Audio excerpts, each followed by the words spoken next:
morning. My name is Ryan Scutt, production coordinator at Cat TV, and I'm a skydiving instructor in Saratoga, New York. My friends over there call me Flyin Ryan, but I've never actually flown a plane. In about 600 jumps, I've never taken over the controls. I've just bailed out every time. So I'm going to go over to the William H. Morse Airport with New England Airmotives. They have a new flight school there, and they're going to show me how to fly a plane. So come check it out and wish me some luck. Doug Thompson. Doug, I understand there's going to be a flight school thing happening at the airport. Is that what we're going to talk about this morning? Yes, that's the main push for advertising for a flight school up at the Bennington airport to train pilots either on a recreational basis or semi-professional or professional roads of. So how did you come about being involved in this? Well, I thought that the area, like most areas in the company that now are dormant due to the economy and the downturn, would be probably best suited for the soon requirements of newly rated pilots for the commercial industry, since there's going to be such a high attrition rate for retirement soon for your older pilots. So the gates of that onset have yet to open up, but soon we hope that'll happen. So what are you bringing to the plate as far as experience? First of all, I guess I have to ask the obvious question. Are you a pilot? Okay, we've got learning people. as you go. I've been in the industry for 37 years. Oh, my goodness. So you've got. So do you keep track of your hours? I like to from time to time, so some of the pertinent flights. But, I'm kind of. He's got 15 million flight hours. Yeah, Doug has 15. Oh, my God.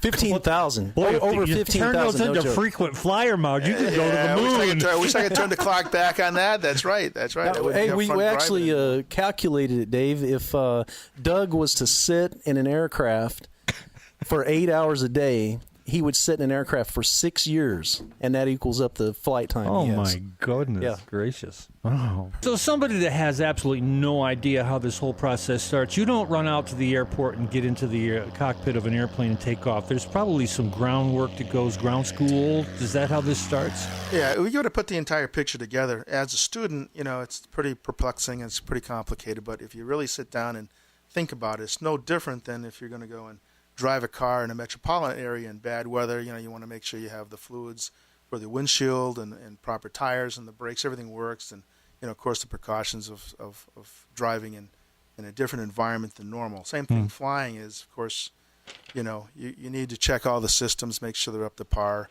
and the ground facilities available to you. It's all in the ground training and the flight training go coincidentally hand in hand. So there's a lot to learn.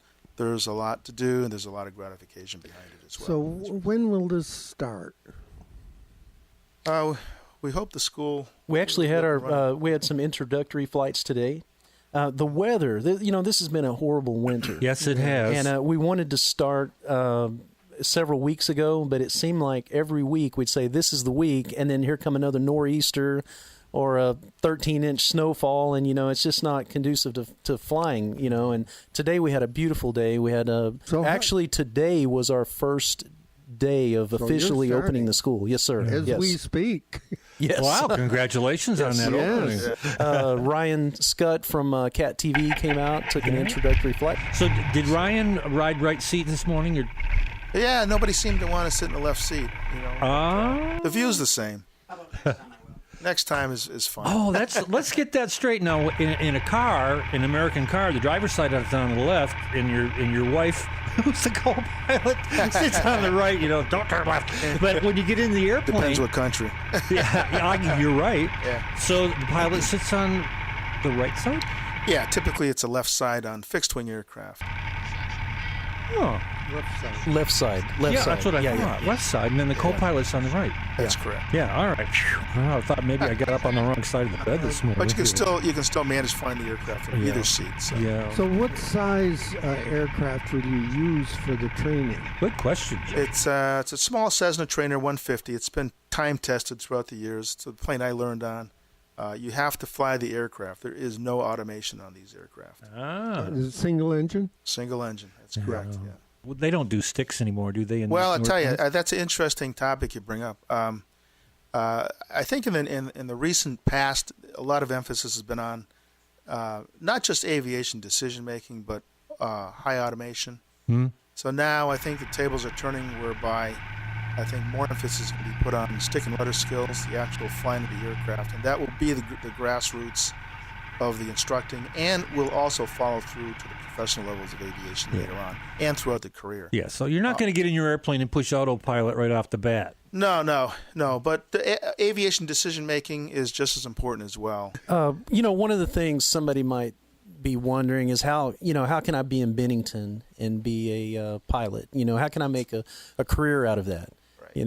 And I don't know, that might be something that Doug might want to address. Yeah. Basically where the schools had, as I explained to you just recently here, is that we're dwelling on stick and rudder skills to develop the pilot at the grassroots level. And then from there, that carries on professionally throughout their entire career, should they decide to do a career in aviation.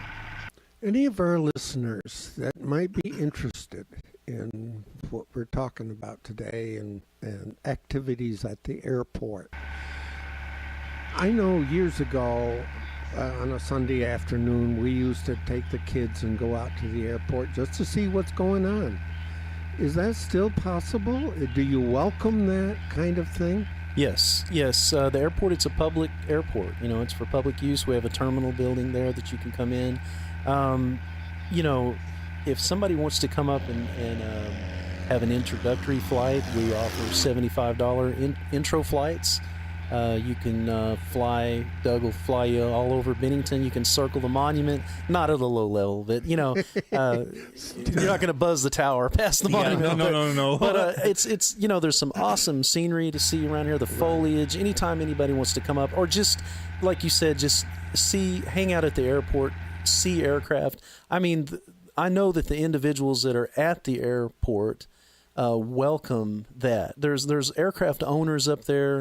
And they all talk about a time when there was more activity at the airport, maybe when Mr. Van Warmer was there, I think, and they want to get back to that time where it's a fun place and a place for families to come up and people to learn how to fly and catch some intro flights, and that's what our goal is, to make the airport a place for the public, the town of Bennington, to come. It's a fun place, a safe place. There are rules, of course.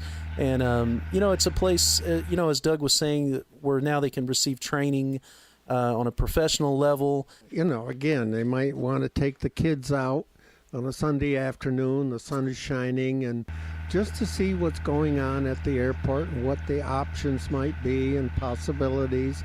So you welcome that. Oh, yes, sir. Yes. Yeah, We'd good. love to have you. Is Bennington a good place for someone who wants to get into aviation? I mean, the facilities at Bennington, it's a well taken care of airport when you're comparing it to other fields around the Northeast or in New England in general. And yes, you have the beach, Martha's Vineyard, you've got Block Island, Fisher's Island, or points on the shoreline you can go to in the summer. Yeah. You can take the family out there. Flying isn't just for the professional. Yeah. It's for the recreational pilots as well. So have you taken somebody through the course? Somebody might ask the question, well, I go out a few times and get to do landings and takeoffs, and when can I expect to do my first solo flight? That's when Doug gets out of the airplane and said, here, you go ahead and do this yourself. That's probably got to be the most terrifying moment in a young pilot's life. I'll tell you what, that's interesting, and it is. It kind of pulls together the sum of everything you learned into one harrowing experience that you are now by yourself in the left seat and my instructor's on the ground and I'm in the cockpit. So it's a leap of faith, so to speak. Why is he on his knees praying to God?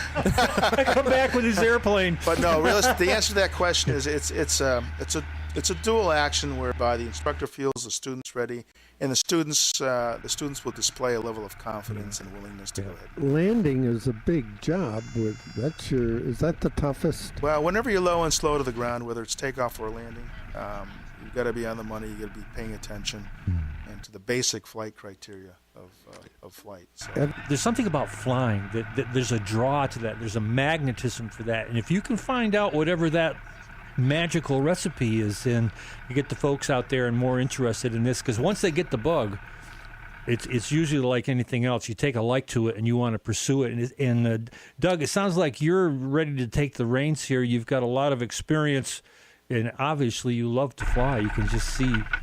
Well, if I can say that after 37 years or something to it, can I put my thumb on it? I don't think so. Gentlemen, with this flew by. Oh, no pun intended there. We've been in the studio this morning. Darren Lofton, who is the director at the airport, the manager at the Morse State Airport. I'm here as the owner of New England Airmotive this morning. Oh, all right. That's the name. I was going to say it's either Motive or Motive. Right, New England Airmotive. You can see us at www.newenglandairmotive.com, and we're online. If Stop over and then meet Darren and also meet the instructor, Doug Thompson. Good luck to you, folks. Let's do a follow-up on this sometime and learn more about this. Got to go, folks. Have a great day. Bennington and Hoosick Falls. Bye-bye now.